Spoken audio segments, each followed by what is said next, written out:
My father always told me that saving was the most important thing I could do with my first job. He didn't tell me what to save it for, just to save it for my future self. In middle school, I was shoveling driveways for 20 to 50 bucks with my friends. In high school, I worked over 5 jobs, different times, 3 concurrently. Always worked at the rink down the street, being a skate guard Friday nights. Worked at the hardware store, the paint store, City Paint, mixing paint, working overtime on Sundays, getting time and a half from 10 to 2. I did construction some summers. To get some tip money, I worked down at the country club as a busboy, and if I made an impression, sometimes I got a nice tip from a wealthy couple. And other odd jobs in between that. My favorite thing to do was roll a bunch of $1 bills with a $20 or $50 bill on top of it and show my younger sisters how much money I had made. My father would drive me to hockey. Monday through Friday, I had practice. Saturday morning, I had skills. Saturday and Sunday, I had games. We spent a lot of time in the car together. And when we weren't listening to AM radio, we were talking money. My father knew how to stretch a dollar to support me and my 4 siblings. At first, it started off with basic savings accounts, putting my money away in Brookline Savings. This was before online banking, so every time I went and made a deposit, they updated my little banking book and I could see how much it grew from the last time I went. Seeing that interest was exciting. I asked my father, what's next? Next, he got me into certificates of deposit, or CDs. This was a great way to keep a middle schooler, high schooler out of their money, penalized for even touching it, while growing even more than a regular savings account. I was making 5%, something that felt like infinite growth hack. My father started throwing acronyms at me, from IRA to 401k to 529 and HSA. Stuff that didn't mean much to me at the time, but has become core instruments in my financial toolkit at a later age.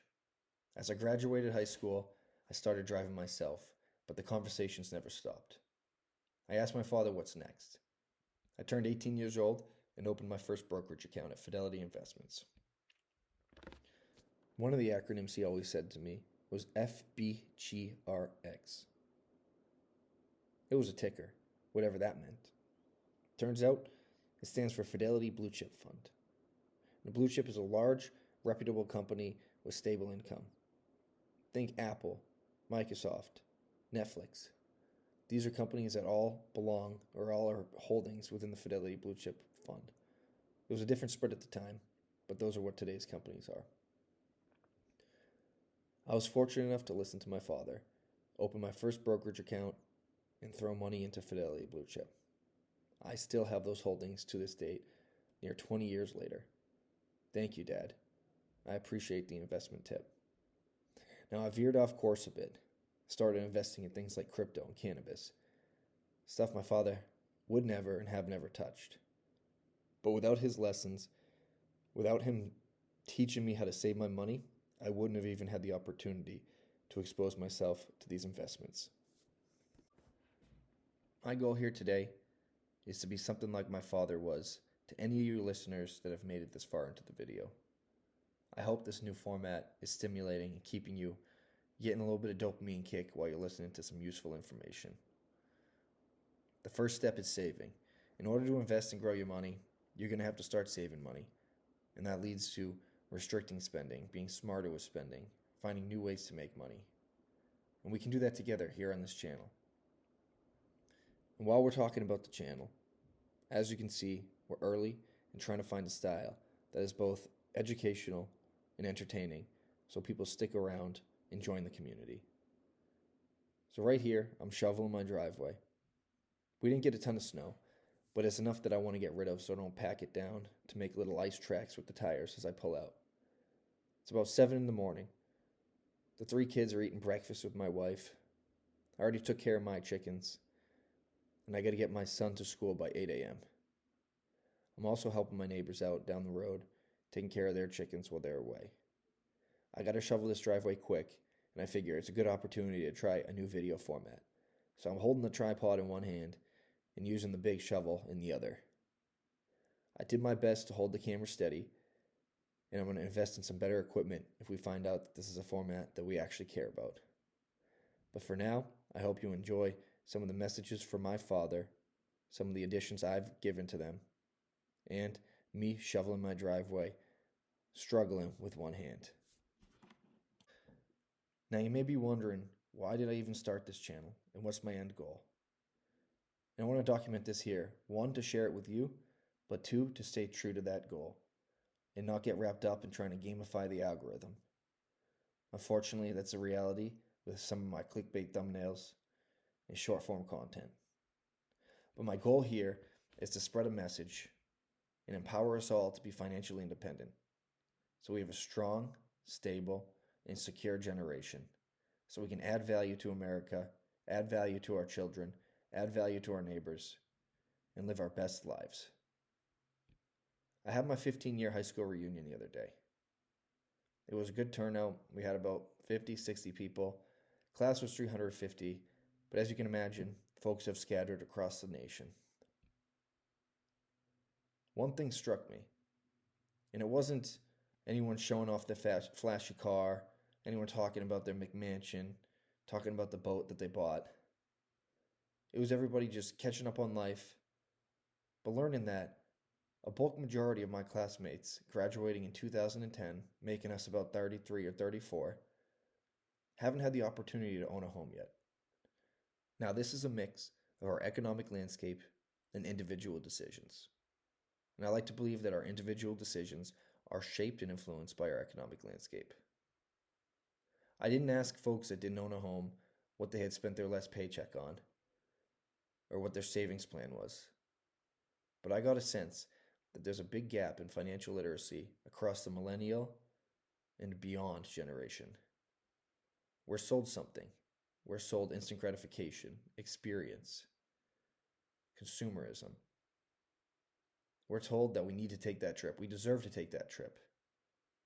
We're told that we need the newest model. We need that newest model. We're told that we won't be happy until we buy this or try that. None of that is true. Now, I had to cut that clip short because I realized I was getting too political and too ideological. But it's hard not to, covering topics like this.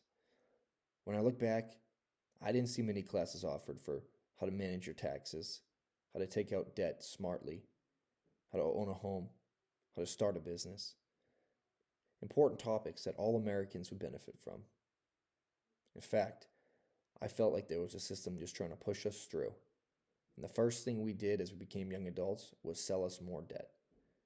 Large debt, just to get an education, to earn more money, to take out more debt. This whole cycle of usury and interest has really bothered me, and is something we may talk about in the future.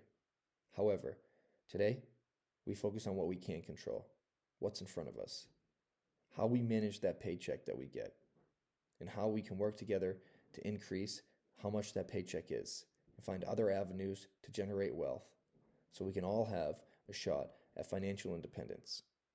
And I stress, the goal is not to be rich. The goal is not to be flashy. The goal is not to keep up with the Jones, or be the Jones for that matter. The goal is to be financially independent, secure, and stable, so we don't live in a scarcity mindset, so we don't feel reactive in our decisions, so we feel like we have domain over our own future. And we can do this together. We can work as a community to have each other's backs, to make sure none of us go hungry, all of us stay warm, and have the ability to make core memories with our family and our friends. Now I look up at me shoveling, and it's got to be infuriating, seeing me leave some lines or little chunks here and there. And I promise you, I'll go back and clean it up after the video, but I did my best to keep the shoveling going, keep the dopamine kicking, and holding my hand steady. And even though I didn't shovel perfectly, as we look back at the driveway, we notice it doesn't look terrible. It looks clear enough to drive. And I suppose this is an unintended metaphor for our financial journey together. We're going to have shortcomings. We're going to make mistakes. But when we look back, we're going to be proud that we tried our best, did what we needed to do, and got the job done. Now, this journey is going to take structure. It's going to take commitment. It's going to take discipline, and it's going to take forgiveness, as you're going to break all three of those first things unintentionally and sometimes even intentionally. But we can hold each other accountable, we can share our wins, and just as importantly, share our losses. Now, if you made it this far, I suppose you actually kind of care what I'm talking about. And I want to disclaim that I am insecure about my speech impediment and my lisp, and I really don't like doing this. I don't like putting my face online. I haven't had social media since, I don't know, 2012. No Facebook, no Instagram, no Snapchat. Definitely never tried a TikTok. Um, I might have to be uncomfortable and explore those avenues to spread this message. But thank you for helping me grow. Thank you for growing with me, growing this community, and spreading the message on how all of us Americans can be more financially independent. And if you haven't found value yet in this channel, I encourage you to, I think you could send me a message in YouTube, or maybe please leave a comment to let me know how I can improve and cater to your personal situation. If I help just one person, I will consider this channel a massive success. And Dad, I know you've been listening to some of these videos, and I still am waiting for your subscription. But regardless of that, I want to thank you. Thank you for all your patience. Thank you for all your knowledge. Thank you for handing down all the lessons you learned the tough way through your life. I'm bound to remake some of the same mistakes, and I know I already have.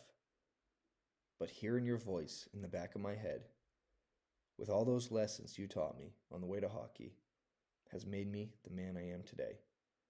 And I hope to do half as good of a job for my children.